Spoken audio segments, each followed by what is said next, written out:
할렐루야. 아멘. 반갑습니다. 우리 찬양하십시다. 찬송가 70장입니다.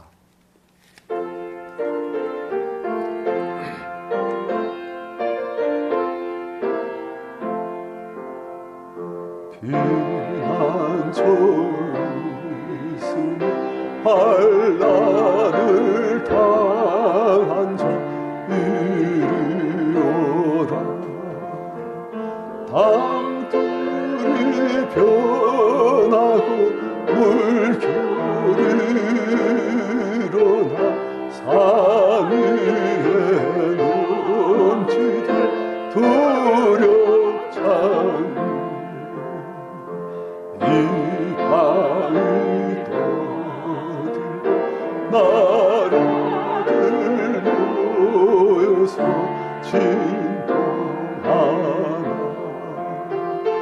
우리 주 목소리 한 번만 발하며 전하에 모든 것 망하겠니.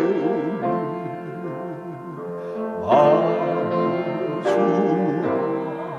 하나님 우리를 도우는 피난처.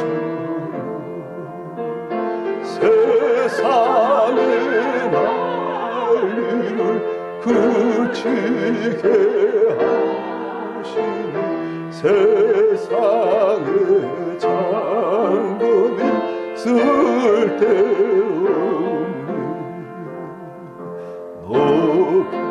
높으신 하나님 우리를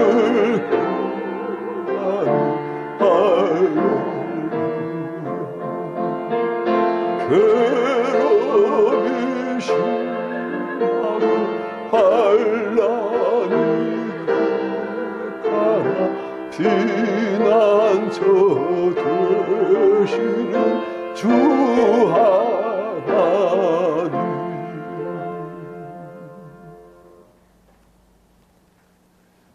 성경 말씀 계시록 16장 12절부터 마지막 절까지 교도하십시다. 또 옛째 천사 그 대접을 큰 강 유프라테 소돔에 강물이 말라서 동방에서 온 왕들의 길이 예비되었더라. 또 내가 보매 개구리 같은 새 더러운 영이 용의 입과 짐승의 입과 거짓 선지자의 입에서 나오니 그들은 귀신의 영이라. 이적을 행하여 온 천하 왕들에 가서 하나님 곧 전능하신 이의 큰 날에 있을 전쟁을 위하여 그들 모으더라. 보라, 내가 도둑같이 오리니 누구든지 깨어 자기 옷을 지켜 벌거벗고 다니지 아니하며 자기의 부끄러움을 보이지 아니하는 자는 복이 있도다. 새 영의 히브리어로 아마겟돈이라 하는 곳으로 왕들을 모으더라. 일곱째 천사가 그 대접을 공중에 쏟음에 큰 음성이 성전에서 보좌로부터 나서 이르되 되었다 하시니 번개와 음성들과 우레 소리가 있고 또 큰 지진이 있어 얼마나 큰지 산 땅에 쏜 이래로 이같이 큰 지진이 없었더라. 큰 성이 세 갈래로 갈라지고 만국의 성들도 무너지니 큰 성 바벨론이 하나님 앞에 기억하신 바 되어 그의 맹렬한 진노의 포도주 잔을 받음에 각 성도 없으시고 산악도 간데 없더라. 또 무게가 한 달란트나 되는 큰 우박이 하늘로부터 사람들에게 내림에 사람들이 그 우박의 재앙 때문에 하나님을 비방하니 그 재앙이 심히 크미러라. 아멘. 우리가 참 많이 들어왔던 아마겟돈 전쟁, 아마도 각자 들어보신 적이 있을 줄 압니다. 아마겟돈, 인류 최후의 전쟁. 마귀가 하나님 대적하여서 각 나라의 왕들 다 모아지고 일으킨 전쟁, 그런 식으로. 그런데 이 아마겟돈 전쟁이라는 것이 도대체 어떤 것인가 하는 것을 우리가 알 필요가 있습니다. 우리는 지금까지 그 전쟁을 어떤 식으로 봤습니까? 그런데 성경이 진짜 말하고 있는 그 전쟁의 모습은 어떤 것입니까? 우리가 그걸 알고 사는 거예요. 12절. 또 여섯째 천사가 그 여섯 번째 대접을 큰 강 유브라데 쏟음에 강물이 말라서 동방에서 온 왕들의 길이 예비되었더라. 이거 문자적으로 다 보면 안 됩니다. 우리 계시록을 계속 보면은 문자적으로 보면 거의 다 안 돼요. 계시록은 상징의 언어로 많이 풀어냅니다. 왜냐? 그렇게 해야 당시의 로마 그 박해 속에서 이 성경을 계속 사람들이 읽고 또 회당에서 그리고 교회에서 그들이 이 말씀을 나눌 때 어려움이 없는 거예요. 안 그러면 직설적으로 상징으로 맞지 않고 문자적으로 그대로 말하면 그냥 박혀 들어오고 이 계시록이 다 수고되어지고 찢겨지고 불태워지고 이 계시록을 선방시 막아지는 거예요. 그래서 상징 말해야 되는 거예요. 그런데 그것을 이제 문자적으로 다 이해하고 받으려 하니까 완전히 엇나버리지요. 자, 이거 볼까? 여섯 번째 대접을 큰 강 유브라데 강에 쏟음에 강물이 말라서 강물이 말랐기 때문에 이젠 동방에서 온 왕들의 길이 예비되었더라. 자, 이 큰 강 유브라데는 어떤 뜻을 갖는가? 이 유브라데는 가나안 땅에 있는 사람들에게는 북쪽 한계가 되어집니다. 그런데 로마 제국으로 봐서는 동쪽 한계가 되어지는 거예요. 이 유브라데에 있음으로 해서 로마 제국이 그 동방에 있는 다른 제국 왕들과 이제 딱 경계선이 되어지는 거예요. 강이 있어가지고 자연적인 경계선, 국경선식으로 되는 거예요. 그런데 이 강물이 말라버리면 이제는 어떻게 되어진다? 동방에서 온 왕들의 길이 열려져가지고 이제는 큰 전쟁이 일어난다는 거예요. 그래, 이 말씀은 당시에 로마 제국 하에 있는 사람들에게는 딱 와닿습니다. 그 강물이 말라버리면 국경선이 이제 사라지는 거네? 그러면 이제 전쟁이 일어나겠네?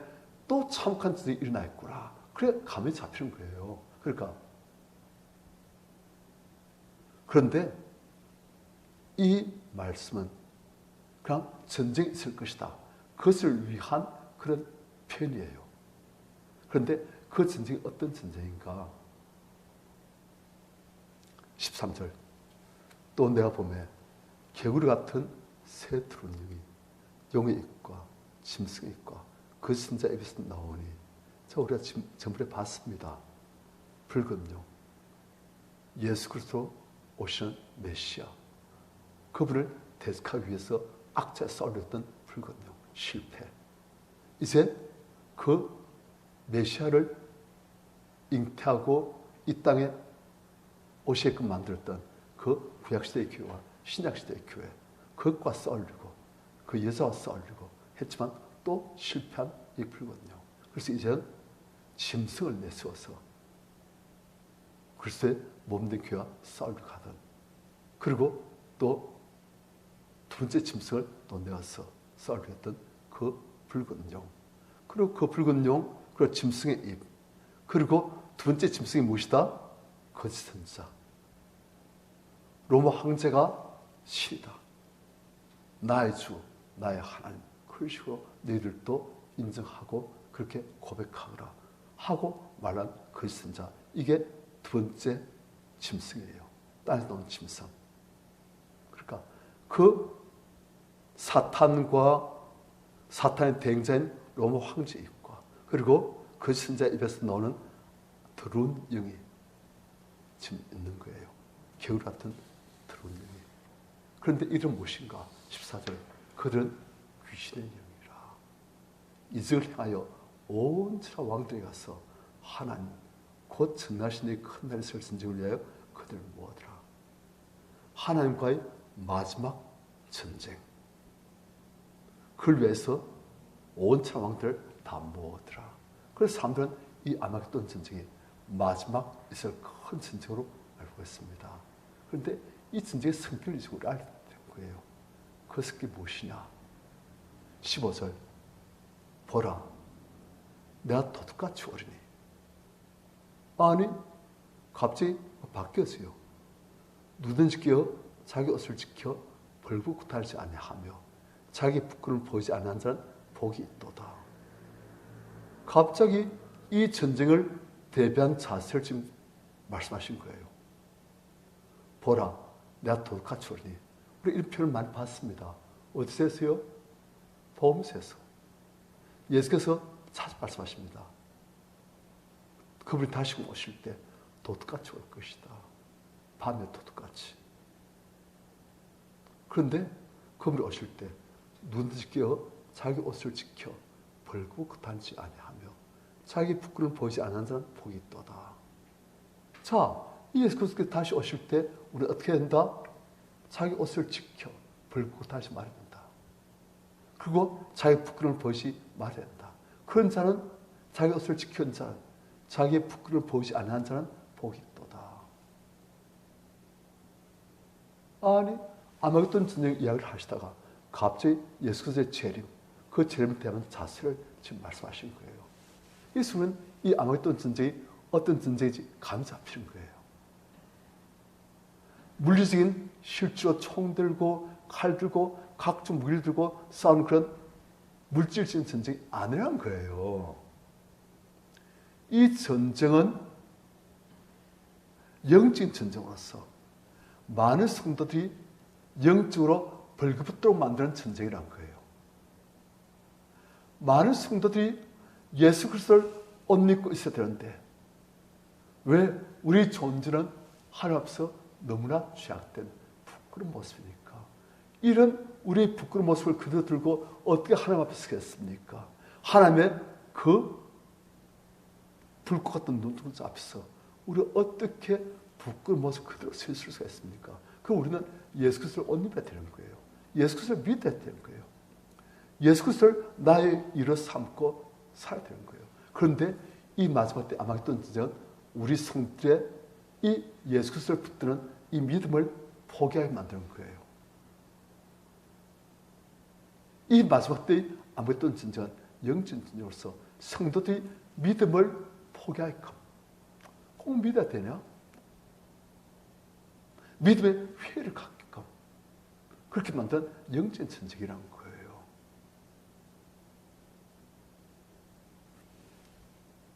그래서 예수께서는 이 전쟁 때 이제 이 전쟁을 마지막 영적 전쟁으로 하시고 예수께서 이제 오시는데 오시까지 보니까 많은 사람들이 예수 그리스도를 기쁘게 맞으면서 자기의 극한 세무포 옷, 예수 그리스도의 이름이라는 그 옷을 입고 예수 그리스도를 붙드는 그 믿음의 옷을 가지고 예수 그리스도를 환영하고 기뻐하고 반가이 영접하지만 어떤 사람들은 자기 입고 있던 옷을 포기하고 예수 그리스도에 대한 믿음을 포기하고 세상을 돌아서 상사람들과 똑같이 벌거벗은 자기의 그 부끄러운 죄악된 모습 그대로 보여주는.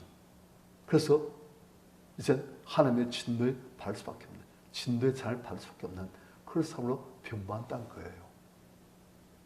우리가 성경을 보면 마지막 때 배교가 있지 않습니까? 마지막 때 적그리스도가 막 역사하고 마지막 때 큰 배교가 있다고. 그래요. 그게 아마겟돈 전쟁이에요. 우리 믿음을 포기하게 만든 상의 유혹들, 상의 박해들. 지금도 얼마나 많은 박해가 있습니까? 얼마나 많은 유혹이 있습니까? 그래서 성도들이 상사람들과 별로 구분이 안 될 정도로 그런 살다가 주일 한 번 나와서 예배 1시간 드리고 그럼 또 상주에서 상사람들과 비슷하게 살고 자기 옷을 거의 흐리고 거의 벗고 그런 식으로 살고 있다는 거예요. 그래서 우린 예수 그리스도를 끝까지 붙들어야 됩니다. 정말. 왜요? 우리가 어떻게 하나님 앞에서 이롭다 함을 받을 방법이 없어요. 오직 예수 그리스도의 이름, 예수 그리스도를 통해서. 그래서 16절 새 영이 용의 입에서 나온 짐승의 입에서 나온 거짓자의 입에서 나온 그 새 영, 거짓의 영, 하나님의 복음의 진리를 흐르게 만드는 그릇된 영, 그리고 그 복음을 붙든 사람들을 박해 만드는 이 악한 영, 그것이 히브리어로 아마겟돈이라 하는 곳으로 왕들을 모으더라. 온천한 왕들을 다 모으는데, 그래가지고 하나님의 교회와 대적하고 하나님의 진리와 대적하고 예수를 붙든 십자가의 복음을 대적하는데, 그들이 장수를 어디로 모으느냐? 아마겟돈이라 하는 곳으로 왕들을 모으더라. 그런데 이 아마겟돈이 어디냐면은 바로 우리가 구약에 보면 머깃도라는 책이 나와요. 머깃도. 기억나시는지 모르겠습니다만 이런 의미 조금 나옵니다. 사색에도 나오고 이스라엘 역사에서 몇 번 나와요. 머깃도. 그런데 이 머깃도라는 지역이 어떤 지역이냐? 구약에서 보면 전쟁이 있고 심판이 있는 그런 지역입니다. 전쟁과 심판이 있는 그런 용도로 사용된 지명이에요. 그리고 이 머깃도라는 지역은 하나님의 대적자들에 대한 심판의 장소로 주로 사용되십니다. 그러니까 이 용과 짐승, 거짓선자, 이 악한 영의 삼위일체가 세상 왕들을 모아가지고 하나님을 대적하려 하는데 결국 어떻게 되어진다? 하나님의 심판의 대상이 되어진다는 것을 지금 말하고 있는 거예요. 그들은 하나님을 대적하고 하나님의 교회를 대적하고 성도를 대적해서 열심히 싸우고 그 성도들을 미혹해가지고 그 성도들이 예수를 부인하게끔 만들려고 하지만 결국 그들이 심판을 당하는 그런 상태가 되어진다. 멸망당한다. 지금 그걸 말하고 있는 거예요. 그러니까 이 아마겟돈 전쟁이라는 것은 실제로 머깃도라는 지역에서 일어나게 되어지는 마지막 전쟁이 물질적인 전쟁이 아니고 이 아마겟돈은 것은 그런 심판받는다는 것을 나타내는 거예요. 하나님을 대적하다 심판받는다. 건방지게 하나님을 대적하고 주의 몸된 교회 성도들을 박해하고 욕하고 그래가지고 교회 공동체를 파괴하려고 하고 그들 지옥으로 끌고 가려고 하지만 그들이 심판받는다. 그걸 말하고 있는 거예요. 그리고 성도들은 그러한 유혹, 박해 그게 넘어가지 아니하고 자기 옷을 예수 그리스도를 꼭 붙드는 주님만 나의 힘이십니다. 주님만 나의 의대십니다. 난 예수 그리스도의 이름을 사용합니다. 하면서 예수 그리스도를 붙든 그런 사람들은 절대 당하지 아니하도록 우리가 우리 믿음을 꼭 붙들려는 거예요. 그 다음 17절 일곱째 천사가 그 대접을 공중에 쏟으매 큰 음성이 성전에서 보좌로부터 나서 이르되 되었다. 자, 우리가 일곱 재앙이 세 번 반복되어서 보았습니다. 일곱 인심판, 일곱 나팔심판, 그리고 일곱 대접심판, 그리고 일곱 대접심판의 마지막 일곱 번째 대접심판이 이제 행해지는 거예요. 그래서 일곱 천사가 그 대접을 어디에 쏟아요? 이제는 공중에 쏟아요. 지금까지 어디 쏟았습니까? 땅에, 바다에, 사람들에게, 물에, 뭐 그런 식으로. 이제는 마지막 대접은 공중에 쏟습니다. 그래서 큰 음성이 성전에서부터 보좌부터 나서 하나님께서 직접 말씀하신 거예요. 이제는 되었다, 다 되었다, 다 이루었다 하신 거예요. 자, 성님들 왜 공중에 쏠까요? 공중에 어떤 처소일까요? 우리가 성경을 보면 사탄을 공중 권세 잡은 자라고 표현하고 있습니다. 사탄이 권세 잡고 사탄이 머무르는 곳, 그것이 어디예요? 공주란 거예요. 그런데 하나님께서는 마지막 심판을 누구한테 행하신다? 사탄에게. 이 모든 인류의 슬픔과 고통과 죄악과 사망의 역사를 가져온 이 사탄에게 마지막 심판을 행하신다는 거예요. 그래서 그 사탄의 것을 박살내시고 그래서 하나님께서는 다 되었다. 그런 18절 번개, 음성, 물의 수가 있고 또 큰 지진이 있어. 얼마나 큰지 산 땅이 쏜 이래로 이같이 큰 지진이 없었더라. 큰 성이 세 갈래로 갈라지고 만개 성들도 무너지고 큰 성 바벨론이 하나님 앞에 기억하신 바 되어 하나님의 맹렬한 진노의 포도산을 받고 그래서 각 성도 없이고 사람도 간되었고 또 무게가 한 달란트나 되는 무게 한 30kg 되는 큰 우박이 하늘부터 사람들에게 내리면 실제 내린다는 게 아니에요. 그런 식의 재앙이 애굽에서의 재앙이 있듯이 그런 식으로 영적인 재앙이 환경적인 재앙이 이제 마지막 때 사람들에게 있다는 거예요. 그래서 사람들이 그 우박의 재앙 때문에 하나님을 비방하니 그 재앙이 심히 크니라. 그래서 하나님은 이제 다 됐다. 마귀를 따른 사람들에게 심판이 내리시고 짐승에게 심판이 내리시고 그리고 그 짐승을 끌어낸 용에게 사탄에게 심판이 내리시고 그래서 하나님께서는 이제 다 되었다. 이제 이 땅에서의 모든 죄악과 슬픔과 사명사는 이제 다 심판되어지고 하나님의 성도들은 구원받아서 하나님의 보좌 그 유리 바다 곁에서 하나님의 금고를 가지고 하나님을 기뻐하며 감사하며 찬양이 되어지고 이제 완성되어진 거예요. 심판도 완성 그리고 구원도 완성. 그러니까 당시에 성도지 로마 황제 숭배 거기 박해받던 욕받은 성들이 이런 성리가 우리에게 주어지구나. 지금 우리를 욕하는 것이 짐승이고 그 짐승의 선자이고 그리고 그 뒤에는 악한 용이 있구나. 그 용까지도 짐승도 진짜 심판받구나. 우리는 구원받구나. 하나님 인내하겠습니다. 승리하겠습니다. 절대 이 암흑던 전쟁에서 영적으로 패하지 않냐고 믿음을 지켜서 제가 반드시 이긴 자로서 하나님 앞에 서기를 소원합니다. 붙들어 주시옵소서. 그렇게 되시는 거예요. 그래서 우리가 이 성경을 잘 보면은 세대주의에 한 잘못된 문자들이 해서 그래서 이제 우리가 그게 아니었구나. 우리가 정말 엉뚱한 걸 몰라죠. 막 쏘아죠. 666 무서워하고 아마겟도 무서워하고 그 표 겁나 무서워. 아니란 거예요. 그건 전부 다 마귀에 속한 자들, 땅에 속한 자들 그들에게 갈 심판이고 우리는 구원받아 우리의 모든 눈물이 씻겨지고 우린 구원의 큰 찬양 하나님을 경배하며 기뻐하며 영광제 찬양이 되어지고 그것을 계시고 말하고 있는 거예요. 다 승리하시길 축원합니다. 아멘.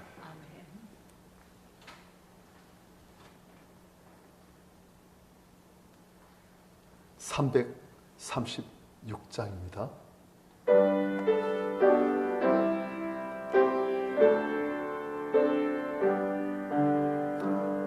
환난과 핍박 중에도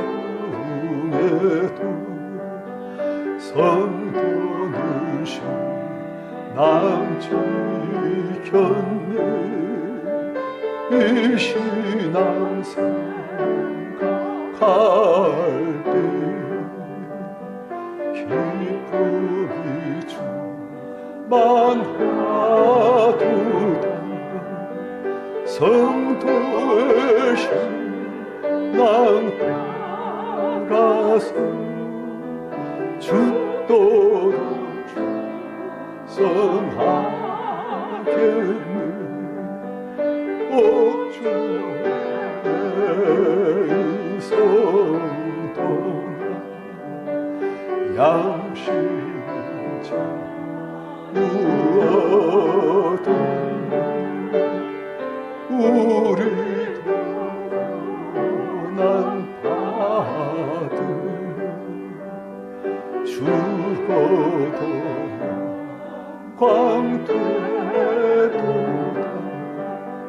성도의 신앙 따라서 죽도록 충성하 성도의 신앙 본받아 원수도 사랑하겠네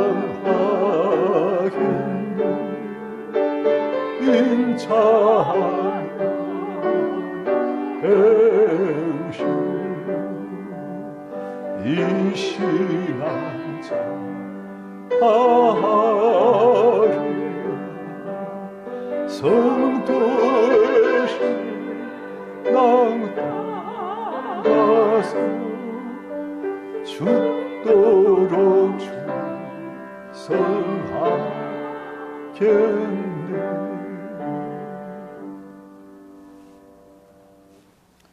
영적인 암흑던 전쟁을 우리가 승리할 수 있도록 마귀가 사탄이 그리고 그들의 대행자가 어떤 식의 심판을 당하고 우리가 어떤 식의 승리를 얻게 될지를 우리가 알고 그 믿음으로 그 소망으로 우리가 이 땅에서도 승리할 수 있도록 우리가 주를 찾으시고 같이 기도하겠습니다. 주여